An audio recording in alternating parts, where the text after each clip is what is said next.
world where legends come back to life and magic is in the air. We gather around to listen and delve deep into the lore. This is Unlocking Lore.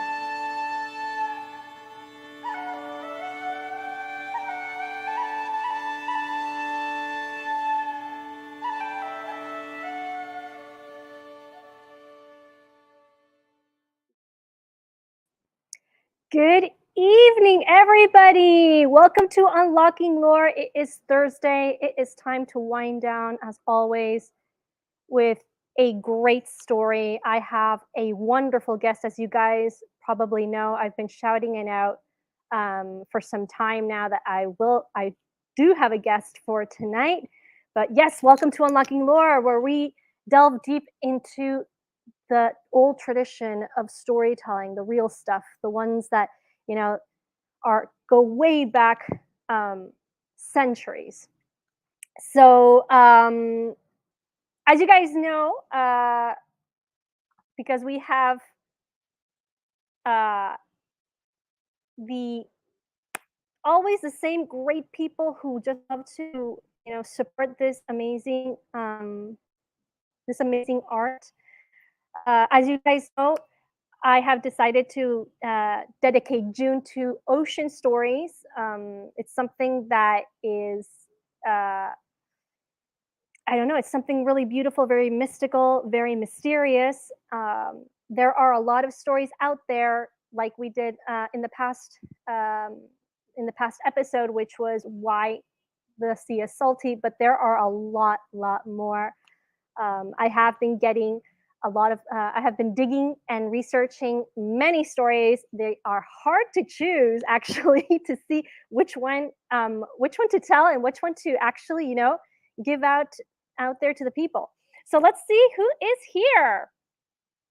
Obviously, Phil, Teenage Mutant Ninja Turtle. Now it's Phil, the Keyblade Master. Great stream, Phil. Unfortunately, I did not. Well, I'm not watching the series, so I didn't really know what to say. And Sam, good morning to you, Sam. As always, 5:15 in the morning. I hope you have your tea.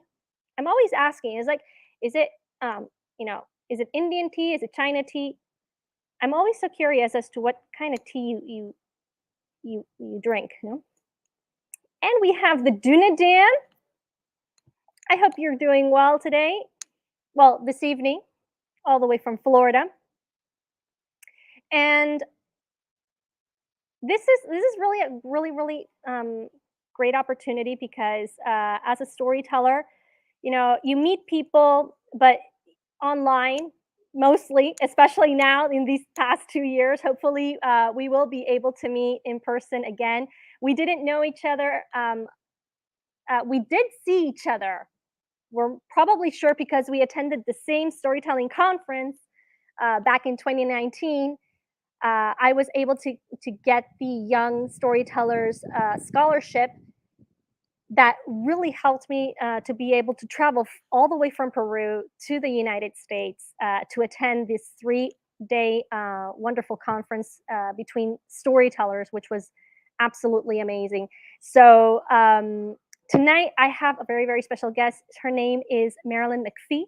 She lives in San Diego, California, and she has been telling stories all of her life. I mean, and that's not exaggerating. She figures that with a grandmother who wrote poetry and another grandmother who majored in elocution, well, she must have it in her DNA. So I can understand that. My mom studied literature, and she tried to get me to read books at a very young age. She didn't manage it until like my teens, and then I just fell in love with stories in general. Not only novels, but stories. Her ancestors include people who made umbrellas, forks, lace. Wow, lace is quite a job. Buttons, ships, straw hats, quilts, and according to the Salem, Massachusetts, records from the Salem, Massachusetts, spells. So without further ado, I would like to invite Marylin McPhie. Thank you, Marylin. Thank you. Yeah, it's a pleasure to be here. And I am excited to share with you this story that really, in a way, I guess you could say has something to do with my DNA, because this is one of my favorite stories, and it's a story from Scotland. And as you may guess, the name McPhie is a Scottish name. Mhm. And so the McPhie clan came from, according to legend, and I know that you're all into legends and Yes. lore. Yes. According to legend, the McPhie clan comes from the island of Colonsay on the west coast of Scotland. And according to legend, the McPhies descended from Selkies. Mm. So, yep, it's gonna be on. Hasn't shown up on our DNA, but it was a long time ago. Well, I guess, I can't wait for this. I'm just gonna give you the floor, Marilyn. Go ahead. Please All tell right, us your story. thank you. This is the story of James and Margaret. James McPhie lived in a small cottage on the island of Colonsay on the west coast of Scotland. He lived alone, for his parents were long gone and he had no siblings. Still, he got along just fine with the people in the village. And he had his work. He was a fisherman. Every day he would go out fishing, and he would take the fish that he caught, keep a few for himself, and trade or sell some in the village. He also had a little garden that he worked with. In the evenings, he would mend his nets. There were long days with hard work, and so every night when he fell into bed, he slept immediately and very soundly. Every night but one. It was midsummer night, around this time of year, and one night James could not sleep. He tossed and turned and tossed and turned, and I'm not sure exactly what it was. Maybe it was the moonlight pouring in through the window, or maybe it was something else entirely. But finally, not being able to sleep, he decided he would get up and go for a walk. So he headed out the door of his small cottage. He wrapped his great plaid around his shoulders because the night was chilly, and he walked down the path to the shore. Then he walked along the shore, a, a path that was as familiar to him as his own small cottage. He stopped behind an outcropping of rock that came about chest high. And he stopped because he had seen something, or thought he had seen something, move. He paused, and as he looked, he thought, no, perhaps I was mistaken. But he was not mistaken, for suddenly here they came, seals, 12 of them, coming out of the water, sliding along the sand. And as he watched in disbelief, the seals shed their skin. They placed their skins on the rocks just 2 feet in front of where James was standing. And they were women, beautiful women, the most beautiful creatures he had ever seen. He didn't want to frighten them, so he stood very still as a stone, and he watched. Then they started some kind of a celebration. There was singing, there was dancing, there was laughter, and James watched. He looked from one to the other, each one more beautiful and more enchanting than the last. His eyes finally rested on the smallest and perhaps the youngest of the seal women. But they were all beautiful. And then, who knows how long he stood there watching, an hour, two, maybe more. There was a signal, unheard and unseen, but the women all stopped in their dancing and singing. They ran over to the rocks, each retrieved her skin, put it on, and they slid back into the waves. James stood there for several minutes, just waiting and watching. Perhaps he thought that they would return, or perhaps he was just trying to process what he had seen. But finally, he made his way back to his cottage, just an hour or two before sunrise. He woke late that day, too late to go out fishing, but he was thinking about those Selkie women. The next day, though, he was back at the fishing and worked twice as hard to make up for the lost day. But he was thinking about those Selkie women, and he was thinking particularly about the one that had caught his eye, the one that was the smallest and perhaps the youngest, and to his way of thinking, the most beautiful. He imagined, or maybe it really happened, that their eyes had met just briefly for a second as she retrieved her skin from the rocks. He couldn't be sure about that. He had heard about selkies, but he hadn't really believed what he'd heard. Seals, seal people that could shed their skins, but only one day a year. And then they went back into the sea. Unless, and it was the unless that intrigued him. James learned all he could about selkies. Whenever he didn't tell anybody about his experience, but whenever he was in the marketplace in the village, if the talk ever came to selkies, he made sure to listen. And it would be hard to know exactly when the plan began to form in his mind. But as the weeks and months passed, the plan became more and more real, more and more necessary. And when a year had passed and the midsummer night rolled around again, James was ready. He had cleaned and arranged the cottage as best he could. And he had purchased a new length of the McPhie tartan, the red and green plaid of the McPhie clan. He waited in his cottage until moonrise, and then he picked up the plaid and also a cloth bag that he'd prepared for a special purpose. And he walked out the door, down the path, and retraced his steps along the shore, a path that he had retraced so many times. Once again, he stopped behind the outcropping of rock, and he waited and watched and waited and watched. And at first he thought perhaps what he expected to happen would not happen. And maybe it actually hadn't even happened the year before. But then, there they came, the 12 seals, sliding up onto the sand, each one shedding a skin, placing the skins on the rocks, just 2 feet or so in front of where James was. He made sure that he took special note of where that special Selkie woman placed her skin. And when the ceremony began and they were involved in the singing and dancing, it was no great feat for him to simply reach across the rocks, pick up the skin, and put it in the cloth bag that he had brought with him. Then again he waited. And when the signal came, though he could not hear it, they could. They stopped. Each of the women ran over to the rocks, retrieved her skin, slipped it on, and they were back into the waves. All but one. For there was one who looked ever more frantically all over the rocks for her skin. She called out to her companions, but if they heard her, they did not care, for soon they were gone, leaving her alone. And she sat down on the rocks, looking forlorn. Then James took a deep breath, and he stepped out from behind the rocks. He walked slowly, deliberately. He did not want to frighten her. But she looked up at him. She was shivering.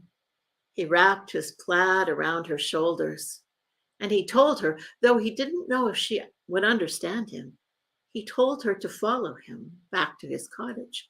He told her that she would be safe, and she came with him. She made no protest and appeared to come willingly, although, in truth, what choice did she have? When they arrived at the cottage, he opened the door and they both went inside. He pointed at the kitchen table where he had left something in case she wanted something to eat. It was hard to know exactly what a Selkie might want, but he had fresh bread and fruit. She shook her head. And then he went over to the door of the one small bedroom. He opened it, motioned to the bed, and told her that she could sleep there, and she would be safe and not disturbed. And he pointed to a pallet of straw and blankets in the main room by the fireplace and said that he would be sleeping there. Did she understand? He didn't know. But she sat down on the edge of the bed, and he closed the door. The next morning, James knocked at the door and then opened it. And the silky woman was sitting on the edge of the bed. He couldn't tell if she had slept or if she had even moved. But when he offered her a bowl of porridge, she ate it hungrily. And all that happened in the days and weeks and months that followed would take much, much time to tell. But I shall simply tell you this, that James and Margaret, for that is what he called her, they fell into a comfortable pattern, living side by side. He taught her his language. She taught him some of the seal songs. They worked together in the fishing and in the garden. And if the people in the village wondered where this beautiful woman had come from, the woman that seemed to be staying with James, well, they were too polite to ask. But when a year passed and it was midsummer again, and James and Margaret showed up at the local church and were married, well, it was to the great delight and satisfaction of the people in the village. When another year passed, there was a child born, a little boy with large gray eyes like his mother's. And in the years that followed, there were 3 more children, 2 girls and another boy. It was such a large family. Well, they had to expand the garden, and they got a goat and then another. And James built a sleeping loft in the cottage. People in the village, when they passed by, they always smiled, for often James and Margaret and the children would be working in the garden. And if they were playing, there was always a game or a song. There was plenty of work, but there was plenty of play as well. And there were always smiles on those faces that brought smiles to the faces of the people in the village as well. And in this way, 10 years passed. 10 years from the time that James had first seen the Selkies on the beach that midsummer night. And that year, as in every year, the anniversary was celebrated in the family. There were special foods and a cake. And James always told the story of how I met your mother. He said, I first saw her on the beach. She was the most beautiful woman I had ever seen. As the children got older, they pressed him for more details, but none were ever given. And so finally, with the meal being concluded and the stories having been told, the children made their way up the stairs to the sleeping loft to prepare for bed, leaving James and Margaret alone in the main room. James disappeared into another room and came back a moment later with a cloth bag in his hands. And speaking slowly, choosing his words carefully, he said, Margaret, it has been 10 years, and it has been a grand 10 years. I would not give up a single moment of it. And yet, Margaret, I know that when you first came here to this cottage, it was not by your choice that you came, but by mine. And on that day, I took something from you. And now, Margaret, I have been thinking, and I wish now to return to you, to give to you what I took that day. I give it freely and fully. Do with it what you will, but always remember that I love you. And he handed her the cloth bag, and then he went up the stairs to give the children their usual bedtime stories and songs. Margaret looked down at the cloth bag, and she knew in an instant what it contained. But still, when she turned back the cloth and saw her skin, she gave a gasp and buried her face in the fur of that skin. It was supple and shining, as though it had been cared for. Well, Up in the sleeping loft, James was telling stories and singing songs to the children. And it was true that he had given the skin freely and fully. Still, he paused in the singing when he heard the door to the cottage open and close. And when he went down the stairs, he saw what he had most feared. And that was that Margaret's clothes were in a neat, folded pile by the door, and Margaret herself was gone with her skin. James sank to his knees and gave out a groan. But then he stood, for he knew that the next day would bring its own difficulties, and he needed to be rested. Still, as he fell into bed, he thought surely he could not sleep. But yet the emotional toll was there, and he fell almost instantly into a deep, deep sleep. And he only awoke when he turned in the bed and felt the press of lips on his cheek and a lock of hair grazing his forehead, hair still wet and smelling of seawater. He opened his eyes, and there, remarkably, was Margaret. Oh, Margaret, he said, you came back. Oh, James, of course I came back. Oh, it was wonderful to have my skin, to put it on and to swim in the ocean again in my own skin, to greet my sisters and my friends. I'll go back again and again. I'm sure you won't mind. But James, of course I came back.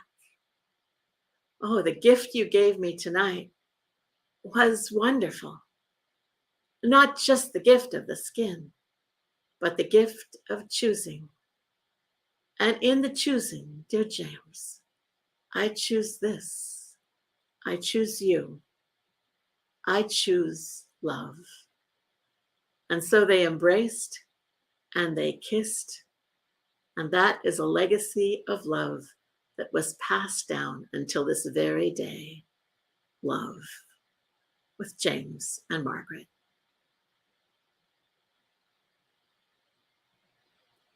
Oof. Oh my gosh. Oh, Marylin, you had me hanging. Please allow me to give you well-deserved applause. Really an amazing story. Thank Wow. you. Oh my gosh. I got I got goosebumps all over the place. Wow. I had heard versions of this story, but they never ended happily. They never It's ended true. happily. They never end happily.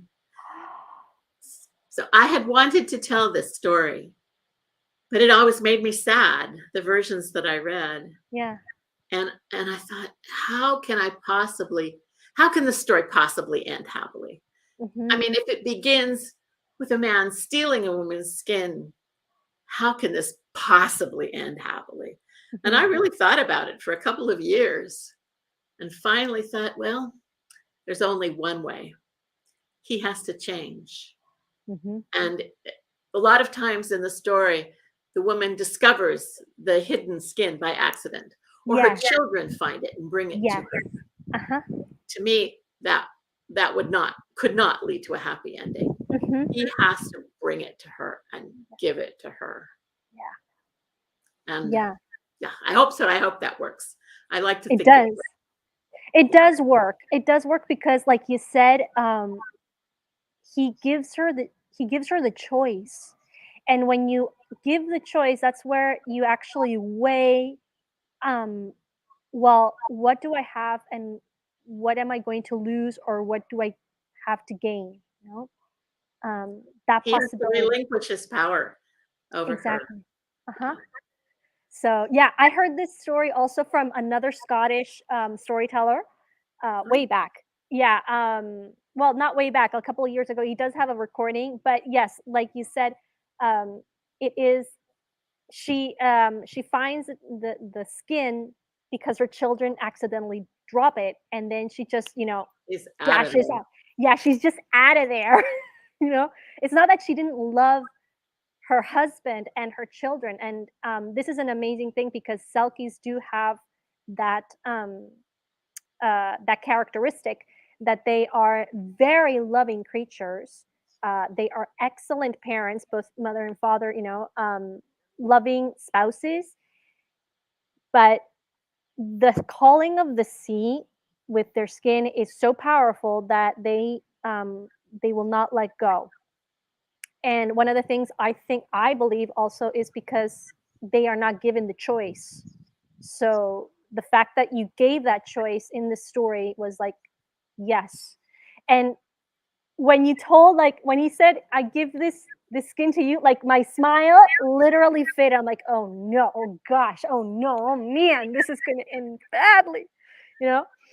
And then when and you totally twisted my expectations when she gave the kiss and he felt that lock of hair dripping and smelling of seawater.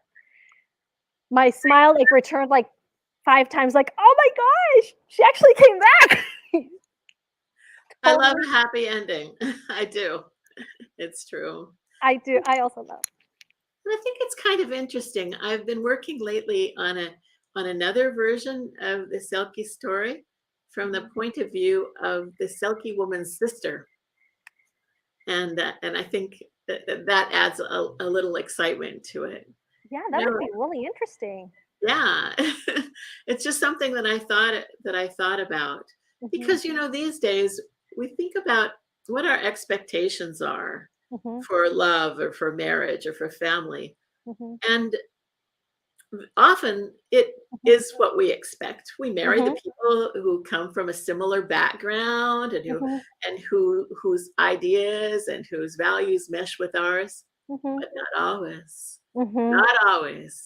Sometimes it's something completely different and it still mhm, works in a mhm. wonderful way. So I Yeah, like that. that's Yeah. that's a great idea. Because yeah, sometimes also family members can have a very very different perspective of your perhaps your choice, and your choices that you know perhaps they feel that they don't measure up or anything. Yeah, I think that's really interesting. I just wanted to ask you a few questions from our audience, and you have some really nice comments that I have been highlighting. Sam, it says, "What a great story." Duna Dan is also applauding, claps for your story. Tabitha, a fellow artist and great friend, she has her own story, her own art YouTube channel as Dreaming Tabitha. No, beautiful guest. If you guys are really want to hear more of Marilyn, I am going to post her YouTube channel. She does have a YouTube channel. You guys can follow her there.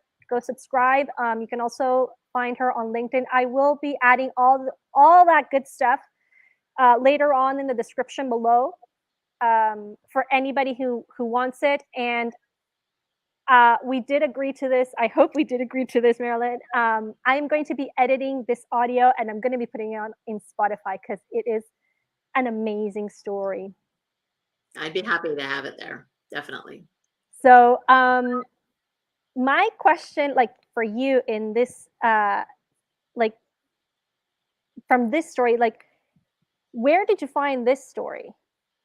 Um, Well, as you say, there are many, many mm, versions of a Selkie story. And mhm, I had read many, many versions of mhm, a Selkie story, which almost, well, no, really, invariably, I never read another one with a happy ending. Never. mhm, And so that's why I had to really think about it. I thought, if this has a happy ending, this is going to have to be my version of the story. mhm, And I'm going to have to create a happy ending in a way that makes sense to me, mhm, that is believable. And of course, I wanted to put it squarely in the McPhie clan because mhm, this is the clan that we belong to, mhm, and it is true that that the legend is that the McPhies have descended from Selkies. Yeah, they say that you can tell because they have webbed fingers sometimes. Although, yeah, we don't see a lot of that in the family. But interestingly enough, somebody did say that, yeah, the webs that midwives and all would clip the webs, and but that characteristic would go down into their palms.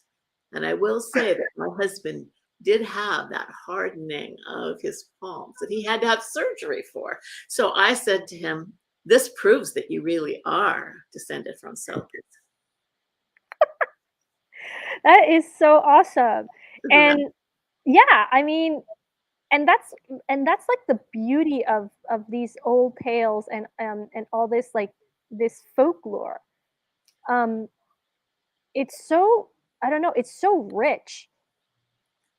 It is. I think it really is. And I didn't tell you this, but the McPhie name also, has a meaning. Of course, a lot of people would probably know that Mick, like O in Irish, that Hmm. means son of, and it's son of, and then do she, which is do is dark, and Hmm. she are the Fey folk. So it would be son of the dark fairy or the Faithful. dark people. So Wow. that sounds pretty magical right there, doesn't it? It is. It does actually. Well, I don't know about the dark thing. You don't look very dark to me. You're very sunny. Yeah. Well, maybe dark and just in the magic, right? Not Okay, okay. necessarily in the skin tone. I don't know. That's awesome. And yes, well, Selkies are part of the Fae folklore, which is something that I personally am just an avid fan, and I really enjoy, and they really resonate with me. These stories, and not only of Selkies, but also of Kelpies. Kelpies, For those the of you who do mermaid. not know, and mermans, yes, Yes, mermans, marrows from yes. Ireland, and also the Fae themselves, the good folk or the good people from Ireland themselves. You know the Not Tinkerbell. No no, no, this is way off Tinkerbell. way. Yeah. No, don't be building your house on a fairy mound. Just And don't do don't, it. yeah, and don't destroy any hawthorns you see on your way. So, and oh, poor Sam. Sam is like new words for me. And always keep iron on you, right? Yeah. Because if you're captured by the Fae, that will get you out. So, well, just for Sam, who is all the way, he's from India, so he probably doesn't really know about, for example, Selkies. Selkies are the people who actually are seals. I think it's a Celtic word for seal, if I'm not mistaken. I mean, correct me if I'm wrong. Um, and their story is that they take off their skins and they are human. They are humanoid, and they put them back and they dive into the sea. They're very, very gentle creatures, whereas kelpies are seahorses or sea monsters who take the form of a horse on land to lure their prey, and once they're on, they take them down into the sea and they are never heard of again. True. So Yeah, a little more malicious, definitely. yeah. And the Fae, well, the Fae are just fairies in general, but they do not like to be called fairies. They prefer, or the good people, or Fae, actually. So we gotta be respectful, because they can be vicious. Um, You don't want to cross any of the good people. mm-mm. And if you have one that lives in your house, you need to be sure to leave out some offerings of food and things so that they will be Mhm. good to you. But don't give them clothing, because then they Oh, will be gone. oh, Just like the okay. elves in the shoemaker. Yes, the Yes. brownie. Those are brownies. Yeah, brownie.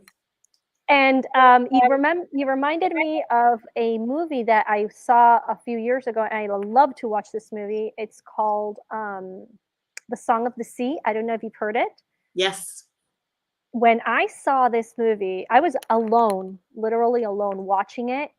I was so captivated, and as a storyteller, and as such a lover of Celtic folklore, I just like identified this stuff as like, wow, it's this and this and this and this and this and this. And I did a review, a very, very small review about it, but it's so underrated. It's a beautiful 2D animated film. So if you guys have ever seen it, everybody in the chat, go watch it. Song of the Sea is about selkies, actually. Beautiful story. And then there was a movie quite a few years ago, The Secret of Roan Inish. Did you ever see that? No, I haven't. That one I haven't. It's also about selkies. Nice. So very cool. Yeah, you've obviously done your homework though, Maria. You know a lot. Oh, I do. Well, when you love something, you just gotta research and you go into it. It's So true. It's true. it's so wonderful. It's like it's another world. It's amazing. It And there's is. just one little more question that I would love to ask you is, what in general, what type of stories do you actually like to tell? I usually like to tell folk tales. That's what captures my heart. I do tell some historic stories, which kind of Mhm. blend with folk tales sometimes. Mhm. And I have been doing some personal stories Mhm. because, well, personal stories. Yeah. But folk tales, my very favorite, and Scottish folk tales. We have Highland Games in San Diego coming up in another week and a half, and I'll be there. Oh, And that's so you know, watching the sheepdogs and the Highland dancers and listening to the bagpipes and cool. also Oh, this is the Scottish and Irish, the Celtic and the Mhm. English. These are places that my ancestors come from, and I Mhm. feel really drawn to that folklore. It's so amazing. No, we're very lucky to have it, and you would be surprised that the Celts they went all the way down to Spain, and apparently that those Spaniards traveled here to the Americas, and they brought with them their stories. So this is a really really fun fact that I've told. I think I told my audience at one point when I told this story, which is the legend of Knockgrafton, one of my favorite um, Irish tales. I just love telling that tale. It really resonates with me also. Um, and when I was going to tell this story in Spanish here in Peru, I asked a friend to help me out with the guitar because I wanted to sing the song of the fairies or of the fae. And when I told her the story, she's like, "Oh yeah, I heard this story in it's from the mountains, from the highlands here, and it's called uh, Seventh Sunday." I'm like, "I'm Hmm. sorry, this is an Irish tale that I'm going to tell." No, it's a Peruvian tale, and it's from here, from Buda, from the north. And I'm like, "Are you sure?" Yeah, it's the Tuhans, the fairies. In this case, it was witches, and yeah, they sing Monday, Tuesday, Monday, Tuesday. And I'm like, "This is so strange." And then recently, another person told me, "Oh yeah, this is from the jungle. I heard this story from the jungle in Peru." I'm like, "What? Where did you get this?" And yeah, they sing Monday, Tuesday, and it's not witches actually; it's little folk people. And I'm like, "This is insane." So I did my research. I talked to Richard March, which we meet regularly, like once a month, and I asked him like, "Where? What happened?"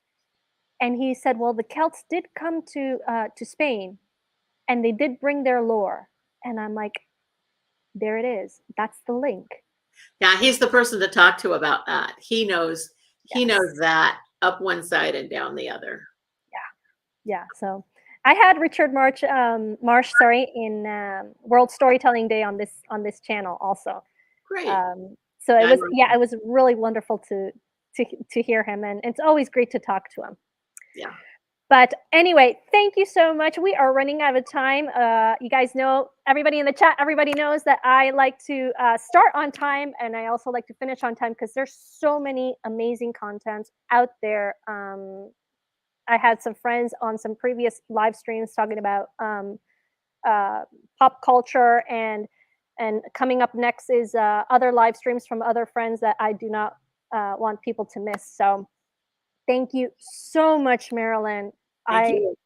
It was so amazing to have you here. And thank you, everybody in the chat. Thank you, Sam, for waking up so early, as always. Dunadan, Dunadan actually purchased one of my crochet collectibles. These are all really good friends. I can't say that that they're like, you know, random people. No, these are really good friends of mine. Tabitha, Phil, and I saw JT, who is one of my co-hosts in one of my. Oh no, that's Phil. Sorry, Phil. There he is. JT Gunter, who is a graphic artist and also one of my co-hosts for my other live streams that I have after the weekend.